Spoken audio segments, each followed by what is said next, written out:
Hello everyone, welcome back to another video where today I want to talk a little bit about Doctor Who magazine. The latest issue, issue 601, has released, and we are just going to be going over a few of the things from Doctor Who magazine. Obviously this is by no means a comprehensive look at Doctor Who magazine, because there's so much in these days that I couldn't possibly do that, and I'd also encourage anyone who hasn't picked up the magazine to do so, because there's so many interesting things that I won't get to in this video, but I'm just going to give you the bullet points of the stuff that I found interesting. But with that said, if you could subscribe to me, that would be greatly appreciated. We're trying to get to 25,000 before season 1 airs. I don't know whether we could do it because I've been having this bug lately where YouTube's glitching and changing my sub count all over the place. So any support would be greatly appreciated on that front. But with that said, let's get into the video. So yeah, this is the brand new issue of Doctor Who magazine. As you can see, I've got the cover here. It's Millie Gibson. The main bulk of this magazine contains an interview with Millie Gibson on the set. And before any of you ask, no, they don't mention the elephant in the room with regards to Millie Gibson's future on the show. However, they do reiterate that she is in season 2. So yeah, that's the cover for this issue. But getting right into it, we have a few new cast members revealed for the 2024 series. These include Dame Sian Phillips, who among her many stage television and film roles is particularly known for her award-winning performance as Livia in the 1976 television series I, Claudius. She is no stranger to Doctor Who, having lent her voice to several Big Finish audio adventures, including the fourth Doctor adventure, The World Traders, with Tom Baker. She's apparently a really well-known actress, so I'm looking forward to seeing her. I think they said she was 90 in Doctor Who magazine, I could be wrong, but yeah, fair play to her, she's still going all these years later. Callie Cook will appear in episode 5 of the series in 2024. Producer Phil Carlson described her in the role as exciting. Trust me, this isn't just a simple guest role. Callie is absolutely front and centre in some of the most challenging material we've ever shot. I can't wait for you to see it. No one will forget her. Cook was recently seen in the comedy television series Henpocalypse. So I'm assuming that's the one who is avoiding that slug creature in episode 5, I think? Yeah, so very interesting. And then we've got Takia Newell, who plays Winston Chidozie. I hope I'm saying both of those names right, both fictional and non-fictional, in the series finale. Collinson says, "I'm delighted to tell you his scenes are absolutely terrifying." Newell was a regular in Waterloo Road between 2007 and 2013. He also appeared in Pennyworth and had a part in the first installment of the new Dune movie series. So yeah, some really good background there. I'm looking forward to seeing all these actors in action in Doctor Who. We don't get much detail on what their roles are, although I'm going to assume that the last guy is a villain, given the scenes are terrifying according to Phil Collinson, but I could be wrong. We also have official casting for the Beatles in the Beatles episode. This is George Capel as Paul McCartney, James Hoyles as Ringo Starr, Philip Davis as George Harrison, and Chris Mason as John Lennon.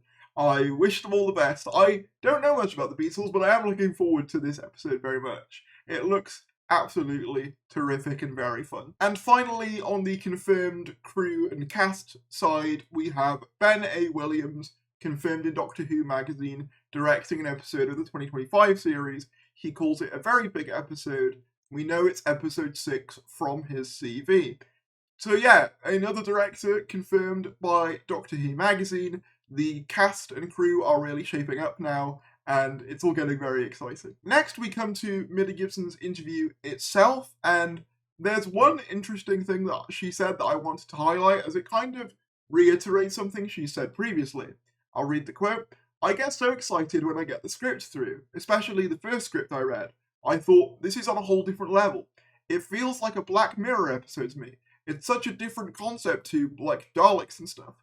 Millie Gibson on the new series. So this is not the first time we've heard Millie Gibson refer to a Black Mirror-style episode or vibe to Season 1, and I'm very excited for that.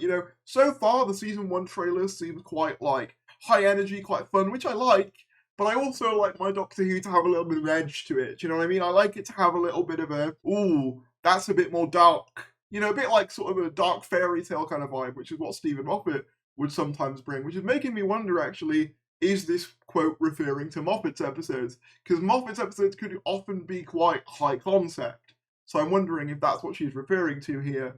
but I'm very excited to see this more Black Mirror-esque stuff, and the fact that she said it's different to, like, Daleks and stuff indicates to me that she probably hasn't worked with the Daleks this series. There's a big emphasis on new stuff in this interview, and I mean, she could be hiding it, but I'm less and less convinced as the days go by that the Daleks will appear. I know that there was that rumour a while ago that they were name-dropped on set for the same episode where Ncuti and Bonnie Langford are riding on that Vespa, but I don't personally think they're in it. I could be wrong on this, but everything the cast and crew have said leads me to believe they're not, even down to Russell T Davies recently kind of debunking the one Dalek per series rule that's kind of long been a bit of a fandom myth.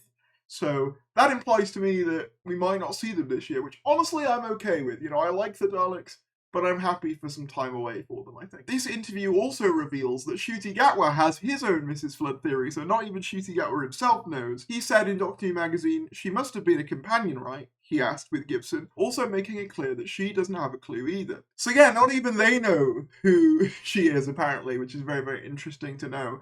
I think this could probably be a slow burn. I'm incredibly interested to see where it goes. Same goes with Susan Twist. I'm going to be doing a theory video some point soon, and I'm going to be going over some of your theories, and that's going to include all the Susan Twist stuff, so stay tuned for that. But yeah, lots of mysteries going on. RTD also confirmed in his letter from the showrunner segment that we will be getting title reveals in just a few days in some sort of presentation. So this person here speculates that it could be a trailer. My assumption is that it'll work similarly to the 60th anniversary title drop, where you get like a little trailer with each of the names and then a bunch of different footage, is my guess. But leave your suggestions down in the comments below for the episode titles. I'm very interested to read some of those, and yeah, I'll cover those as soon as they come out in a few days' time. Finally, I just wanted to cover this one quote from Russell T Davies' letter from the showrunner segment, which I thought was interesting. It basically deals with the idea of a New Who anniversary, and him essentially saying that one isn't going to happen. I'm going to read it, and I'm going to discuss. "I often think the timey-wiminess was most evident in the past couple of years, worth of specials. The Power of the Doctor celebrated television's 100th birthday with a story featuring classic Doctors and companions, while an episode celebrating the show's 60th featured Joel Logie Baird. Wrong way around, surely. What are the chances of that happening? At the same time, ever since I came back to this job, people have been asking me if I'm going to do anything special for the 2025 season, to celebrate the fact that it marks 20 years of New Who. But to be honest, no. Sorry, I don't think that's wise. Even though it's a time travel show, I don't think it looks good having a 100th, then a 60th, then a 20th. Let alone the fact that there'll be season 2 or series 15 within a 20-year span. Mind-boggling. Let's just look forward." So yeah, having read this, obviously I've seen a lot of people kind of discussing their thoughts on this. For me, I do think this is for the best. Don't get me wrong. The idea of a New Who special that brings back some of the New Who Doctors is a fun one, and I would like to see it maybe alongside some companions as well. However, I do feel we've had quite a bit of that fairly recently. As Russell says, Power of the Doctor, the 60th anniversary obviously bringing back Tennant, we've had Tales of the TARDIS.